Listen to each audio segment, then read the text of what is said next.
warahmatullahi wabarakatuh. Halo adik-adik, welcome back to my YouTube channel. Tetap semangat ya belajarnya. Kali ini kita akan belajar matematika. Adik-adik, matematika itu menyenangkan loh. Nah, sekarang kita akan belajar tentang materi sudut. Jika di pelajaran sebelumnya kita sudah belajar macam-macam sudut, mengukur sudut dengan busur. Nah, kali ini kita akan menggambar sudut dengan busur. Kita juga akan menaksir besar sudut dan kita akan menghitung besar sudut pada jarum jam. Selamat menyimak. Menggambar sudut dengan busur. Nah, adik-adik, bagaimana ya cara menggambar sudut dengan busur? Gambarlah sudut 50 derajat. Caranya adalah yang pertama, buatlah garis lurus dan beri nama titik garis. Misal garis AB. Oke, kita buat garisnya adik-adik.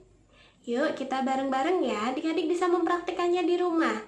Nah, ada garis A, B. Garis A dan B. Selanjutnya, letakkan titik pusat busur derajat pada salah satu titik garis. Misal, titik B. Adik-adik bisa mempraktikannya juga di rumah ya. Letakkan titik pusat busur derajat pada salah satu titik garis, misal garis B. Begitu teman-teman. Sudah diletakkan busurnya, lalu cari angka pada busur sesuai ukuran sudut yang diinginkan. Karena kita akan menghitung 50, jadi kita akan tunjuk 50 derajat pada skala busur. Ya, kita tunjuk 50 derajat pada skala busur. 10, 20, 30, 40, dan 50. Sudah ketemu 50 derajat pada skala busur adik-adik. Nah, sekarang selanjutnya tarik garis lurus dari pusat busur atau titik B. Oke. Nah, kita beri nama garis lurus itu dengan titik C. Selanjutnya sudah jadi adik-adik. Kita ambil busurnya. Nah, itu dia gambar sudut 50 derajat. Bagaimana adik-adik? Mudah bukan? Ya, tentunya insya Allah di rumah adik-adik juga bisa ya. Nah, adik-adik, selanjutnya adalah menaksir ukuran suatu sudut. Menaksir ukuran suatu sudut itu artinya apa ya? Oke, menaksir ukuran suatu sudut adalah memperkirakan besar suatu sudut. Untuk memperkirakan besar suatu sudut, kita bisa menggunakan pedoman jenis atau macam sudut. Di pembelajaran sebelumnya kita sudah belajar macam-macam sudut. Yang pertama adalah sudut tumpul, yaitu yang besarnya lebih dari 90 derajat. Dan yang kedua adalah sudut lancip yang besarnya berapa teman-teman? Ya, sudut lancip besarnya kurang dari 90 derajat. Dan yang ketiga adalah sudut siku-siku yang besarnya berapa adik-adik? Betul, siku-siku adalah tepat 90 derajat. Yuk kita latihan menaksir sudut PQR. Pertama, tentukan terlebih dahulu sudut PQR itu merupakan sudut apa ya adik-adik? Betul sekali, sudut PQR adalah sudut tumpul. Karena merupakan sudut tumpul, jadi taksiran sudut PQR besarnya lebih dari 90 derajat. Nah, mudah dipahami kan adik-adik? Selanjutnya kita berlatih lagi untuk menaksir sudut NOM. Kita tentukan dulu sudut NOM adalah sudut apa ya? Betul, sudut NOM adalah sudut lancip. Yang besarnya berapa adik-adik? Ya, karena sudut lancip, jadi sudut NOM taksiran besarnya adalah kurang dari 90 derajat. Selanjutnya, kita akan menaksir sudut dengan membuat sudut satuan. Kita buat sudut satuan yang besarnya 30 derajat ya adik-adik. Tapi adik-adik boleh membuat dengan besar sudut lain, misalnya 15 derajat, tidak harus 30 derajat adik-adik. Ya, kita buat sudut satuan 30 derajat.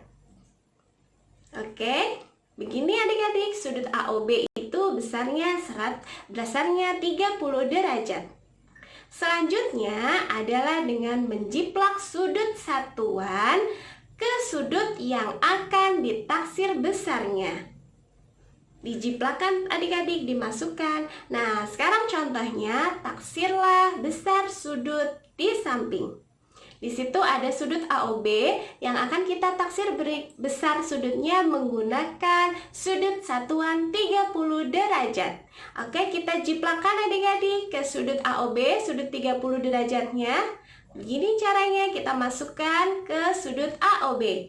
Oke, karena masih ada tempat, berarti kita masukkan 30 derajat lagi. Dan masih ada sisa adik-adik. Kita masukkan lagi 30 derajat yang berikutnya. Oke, pas sekali adik-adik. Jadi, besar sudut AOB adalah 30 ditambah 30 ditambah 30. Taksiran sudut AOB adalah sebesar 90 derajat. Mudah dipahami bukan adik-adik?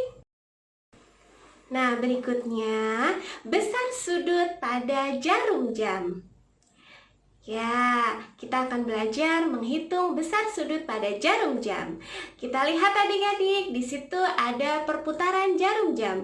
Ya, 30 derajat pada angka 2 menjadi 60 derajat, 90 derajat, 120 derajat, 150, 180, 210, 240, 270, 300, 330, 360.